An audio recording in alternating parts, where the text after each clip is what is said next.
Today's postcard is franked with a famous English royal dynasty, that of the House of Lancaster. We're in the city of Lancaster.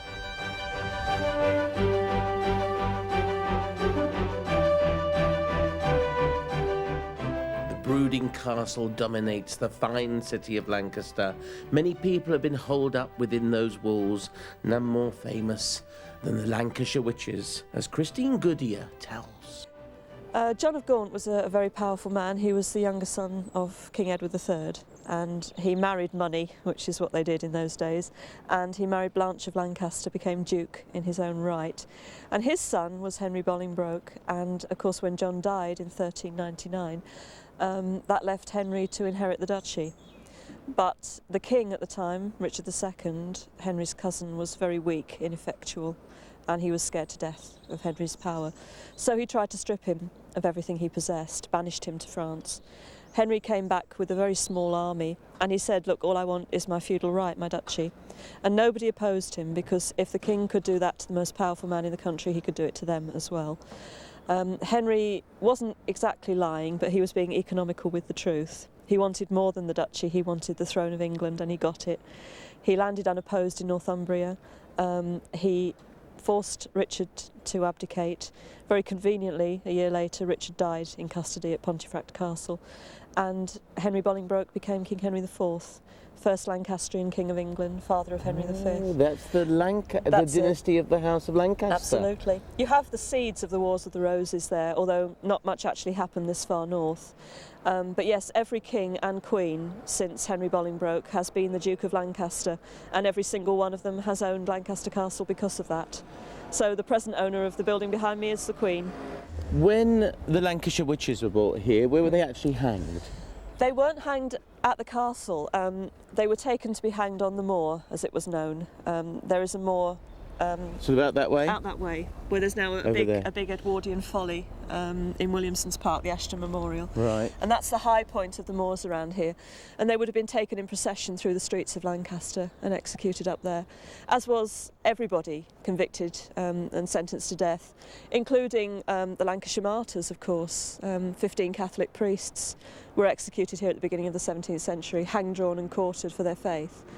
And there are two saints among their number, actually, Edmund Arrowsmith and Ambrose Barlow. So we've got a couple of saints, and George Fox, the founder of the Quakers, was tried here as well, and as well as the witches and various criminals. What was he tried for? He wouldn't swear an oath of allegiance to the king, and they were seen as dangerous subversives in the 17th century, so they were locked up, and he was held here in quite bad conditions, actually.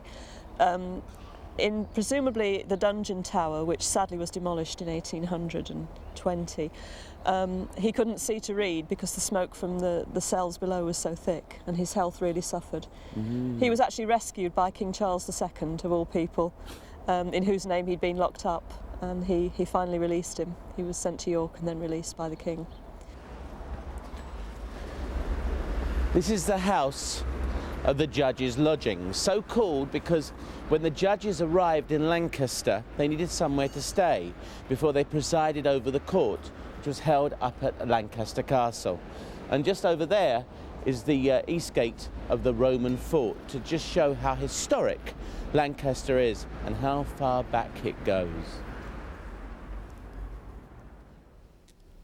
The judges' lodgings is where they came and stayed, is what I said outside. Is that true? That is right, and in fact, whilst we know that the judges were here from 1775 to 1975, in fact, there's a long association of the judges' lodgings with the judges, because Thomas Covell, who was the keeper of the castle in the Tudor despotism, he was instructed to look after the judges, so it could very well be that the judges were here even in the 1580s, 1590s, 1600s, at the time when the Pendle witches were being persecuted by Covell, actually. Now, the judges themselves, were they a good lot, or were there some nasty creatures amongst them as well? I suppose it depends on what side you were. I suppose it depends whether you're a Catholic or a witch, or somebody who thought they were a witch, or whether you're a Protestant. Certainly in Tudor times, it would nicely balance out. Some of them would be very nice, some of them would be appalling. No Judge Jeffreys up here necessarily then? Well, funnily enough, Judge Jeffreys was quite often around in Lancashire at that particular time, and I wouldn't be surprised if he'd actually been in this building. And then gone up to the castle to sentence a few people. Well, yes, and no doubt he would be saying, as he usually would do, if the jury brought in the wrong verdict, he would say, go back and think again. I think so. When was this house actually built? It must have been built in the very early 16th century, but it has indeed been improved over the years. In fact, the room that we're in now, even though it's 16th century, all of the fittings and all the interior woodwork belong to the very late 17th century. And now in this particular room, you've got some classic pieces of furniture here. Look at this in front of us. This is so absolutely marvellous, you know. For collectors of furniture, it must make them dissatisfied with life.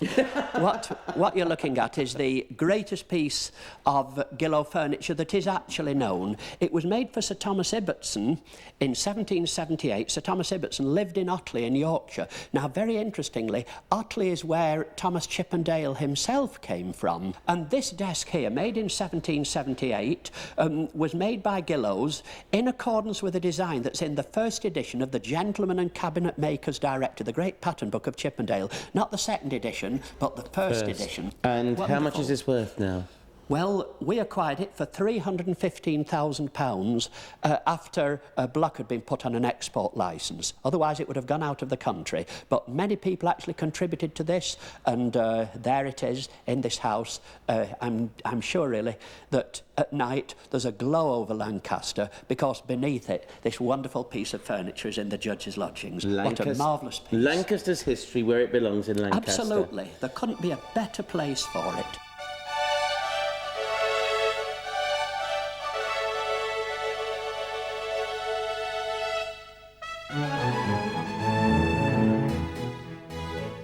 Now tell me about this chap, Thomas Colville. He keeps cropping up with the Lancashire witches. Yes, indeed. You know, Thomas Colville is a different kettle of fish altogether. He appears at first sight as just being the keeper of Lancaster Castle at the time when the witch trials were going on. And certainly it's true that in his capacity as keeper, he was responsible for imprisoning them, and indeed he was responsible for the arrangements of their execution. But what is really sinister is that he set out to catch them in the first place. So really, in Thomas Colville, you've really got one of the worst baiters, witch baiters, of the Tudor period. Why did he set out to catch them? Difficult really to know. I think he regarded Lancaster as his own personal fiefdom. He ran the area like a baron, and presumably, like so many others at the time, he may very well have believed that the witches really were witches. And certainly when it came to Roman Catholics, of course, at that particular age, he hated those as well. He was responsible for many Catholics, many witches being executed in this area. He was the prime mover. He really was a witch baiter. Time to go food baiting now, methinks, in the fancy new Lancaster market, which was originally founded in 1193. Well, you got Lancashire with all sorts of things in it these days. What bit are you going to let me try? Mild, medium, taste. Medium. Bit of medium Lancashire. And there we are, in Lancaster market. It's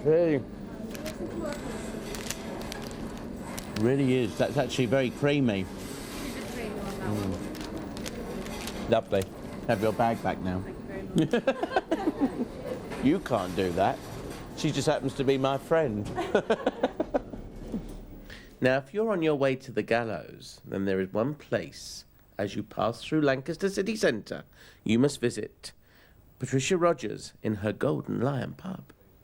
Now, this place has a serious reputation, doesn't it, Pat? It certainly does, and particularly about the Pendle Witches, who were here August the 20th, 1612. Very sadly, because I think they were just poor wretches, very, very, very sad people.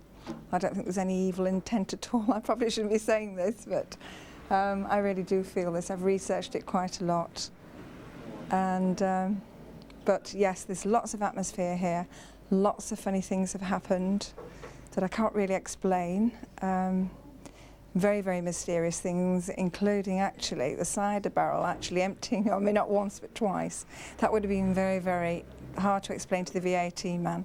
So I had draft cider taken out for a short while. That's absolutely true. So you believe that the witches were victims of the age? I certainly do. Yes, I certainly do. What part did this pub play in their story? Well, the only part really it did play was this is where they came for the last drink before their execution, before they were hung at Golgotha village. This then was always the place where the victims would come and have their last Yes, there drink? wasn't anybody else. No other pub involved. So not just this the one. witches, but anybody? Anybody at all, yes. In fact, the story goes, the man who haunts the pub, he actually refused the last drink, and because he was teetotal. So he went, sadly, so he went straight up the hill, and of course it was too late because the reprieve came to the pub and he'd already gone. So he's the one that's coming back rather disturbed from time to time. Gosh, so he actually now haunts the pub. The thing is, I've had things happen, and the amazing thing is, it happens at certain times. If there's something disturbing around me, and which things have happened to me while I've been here, perhaps unfair things have happened to me, it's been like a warning. And something comes and it's like it tells me, and when the person that's been disruptive has been removed, everything stops. So there really is something. I'm a Cancerian and I'm a very sensitive one. Yeah. And I honestly think that I do pick up certain things, the vibes are there.